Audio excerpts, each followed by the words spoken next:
In mid-July, Belize City welcomed the e-bus pilot program. The introduction of these environmentally friendly, wheelchair-accessible buses signaled a step towards the transformation of the transportation industry as Belizeans know it. Now, the 501 Transit app is here to strengthen the accessibility features of the buses. Our additional milestone we reach. We started with the e-buses some while back.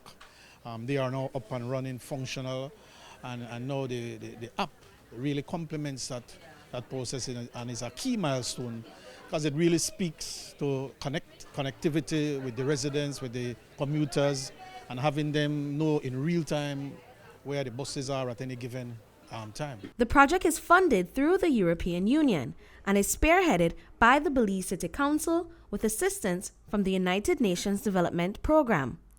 Mayor of Belize City, Bernard Wagner, says that the pilot program has received tremendous feedback since its launch earlier this year. I can't even explain the sort of embrace that the residents of the city, especially with elderly people, with students. I had a meeting with some of the schools who want additional buses to run opposite to how it is running to bring in students into the school zone.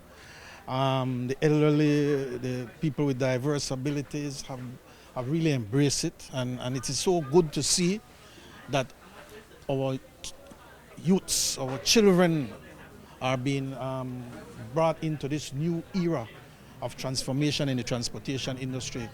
The kids of today will no longer be subjected to substandard transportation. The app uses the customer's geographical location to determine how far away a bus is from them and the distance from the nearest bus stops.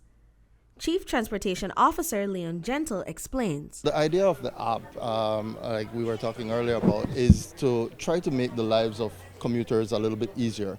The objective of the app is to be able to see live time when the buses are approaching your area or your stop. The whole idea is that you should be able to plan your trip. If you want to leave 10 o'clock, you should be able to see where those buses are. From the Department of Transport standpoint, we want to do this app. We want to make sure that the app is accessible to all, and that's why it's available both on Android and iOS, as well as to provide some level of information and data collecting to the Department of Transport to help us to plan routes, to help us to plan areas that passengers are available to catch these buses. While the app only tracks the location of the e-buses, the plan is to incorporate data of all the buses in Belize eventually. We have to be able to transition both from a scheduling standpoint, where you're able to, on the national scene, be able to plan your trip countrywide.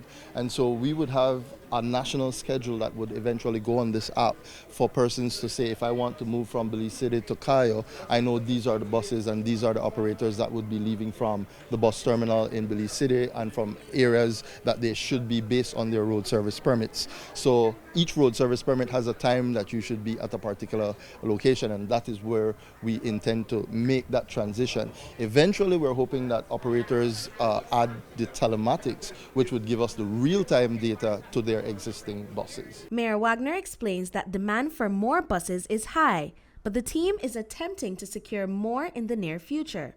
In the meantime, he anticipates that the electronic taxis will be rolling out within the next month. Our e-taxis are set to launch, I think, this month coming, November.